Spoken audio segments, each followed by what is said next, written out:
Today, we're going to talk about strategies and tips for charade style games, such as Speechless, Time's Up, Reverse Charades, and of course, Charades itself.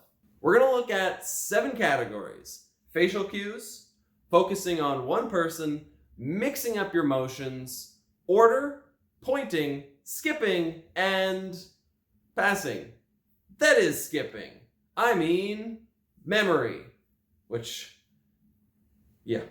really quickly, let's talk about what charades actually are. The general point of a charade style game is that a person or group of people will stand up and try to act out something. Generally, they can't talk. They have to just use their hands, motion. In some versions, you can use sound and noise. Generally, I try to stray away from that, but that's the general point. And the other players will usually try to guess. They may also guess out loud and try to suggest things for you to do that would help them along the way. Certain games, like Speechless, for example, it gets a little more silent, but that's the general point of a charades game. Now, with our first category, facial cues, you might expect me to say the person who's up there acting needs to use their face. You do, but that's not what I'm talking about. I'm talking about the facial cues of all the other players in the room, the ones that you're trying to give your clue to. If you start doing something and you look over at them and they have this look of absolute confusion on their face, stop. Do something different. Focus on what the players are working with and aren't working with. And somebody might kind of like, yeah, they get that aha moment, or they just kind of nod along to say that they understand. Most people do it naturally. They're not, trying to cheat or push the person forward. They're just, yeah, I get that. I understand what they're doing. Now, this is going to lead right into the second category, focusing on one person.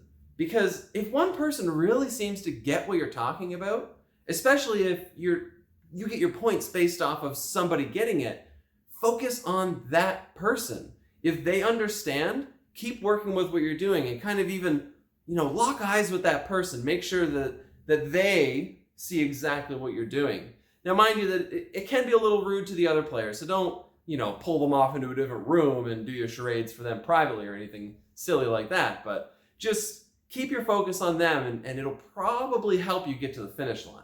The next one I want to talk about is mixing your motions.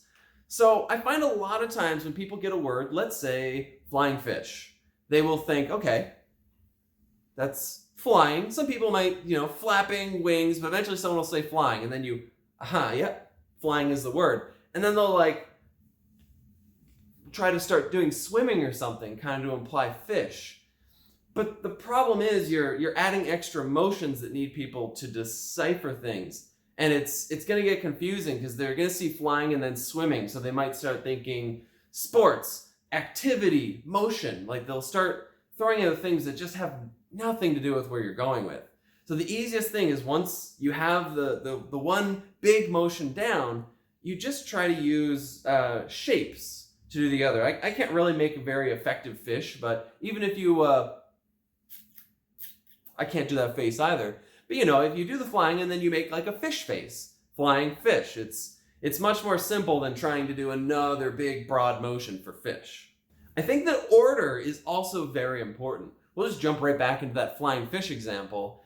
You technically could, and some people really like doing this, you could get them to get to fish first. Maybe, and this is an example where the mixing comes in, maybe you do a swimming motion and eventually someone guesses fish. And then you start flying. I know it doesn't seem that crazy for somebody to jump from fish flying and reverse it into flying fish. But sometimes it can cause a real loop, especially if you're looking at 3 words. A lot of times people do the classic, 3 as in 3 words, and then they'll be like, and we're doing the 3rd word first. 3 words, we're doing the 3rd word. I understand why people do that, because the 3rd word seems easier, so they want to jump into that one. But the problem is, by the time you get all the words, now you have a little puzzle that everyone has to do. They have all your words. They've got it all perfectly. And now they just have to try to, what order do these go in? Again, sometimes it seems obvious, but other times it really adds an extra 10-15 seconds, which can make a huge difference in this kind of game. Next up is pointing. Now, don't point at the other players, that's kind of rude. Although, if someone does correctly guess a word, point at them to be like, yeah, that's the right word, and then move on to your next word. But that's not what I'm talking about. I'm talking about pointing at yourself. I find the easiest way to get an object across is, rather than, again, trying to do a bunch of actions, you take them to one place and then you point at the specific object. For example, maybe I, put on a stethoscope and act like a doctor, right? People are going to start saying doctor. All you have to do now is, do the motion again and point at your neck, maybe even highlight the stethoscope multiple times. Then people know that they're supposed to say stethoscope, not doctor. Let's say you have golf club. It's very easy. You wind up and take a golf swing.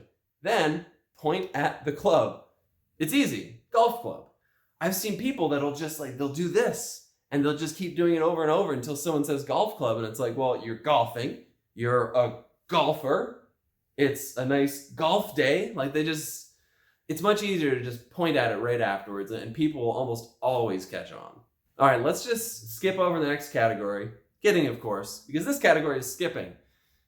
A lot of games don't have options to skip, so you might just have to skip in a different way, and I'm contradicting myself here, but if you absolutely cannot get a word, you might have to skip to the second word and then just hope that people piece it together and just add the first word in the first place.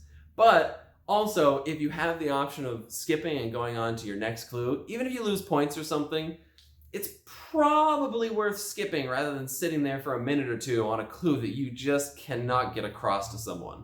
And the last category is remembering patterns.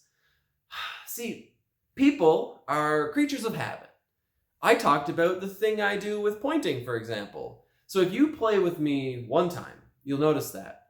Now the next time, if I'm doing it again, odds are I'm not making up some new code on the spot where the pointing is actually meaning something different this time. I'm probably using the same pattern of pointing at the object that's being talked about. So if you play with the same people multiple times, or you might even develop it over the same game, people will usually stick to those kind of patterns. And it's also important that you probably stick to those kind of patterns. So later you don't, point at the sky and have people get really confused because you were just talking about floating and then you pointed up and they're like, maybe you're talking about balloons? I don't know where you're going. So yeah, if you have a certain motion that you usually do, maybe just try to be consistent with it. And if you're somebody in the audience that's watching, then keep an eye on those patterns. And that's my pep talk. Now, if you're having trouble with a specific charade style game, it may be a good idea to look up tips and tricks for that game. And if any of you have any other general tips or suggestions for charade style games, put them in the comments below because I'm sure everyone will enjoy reading those. And with that,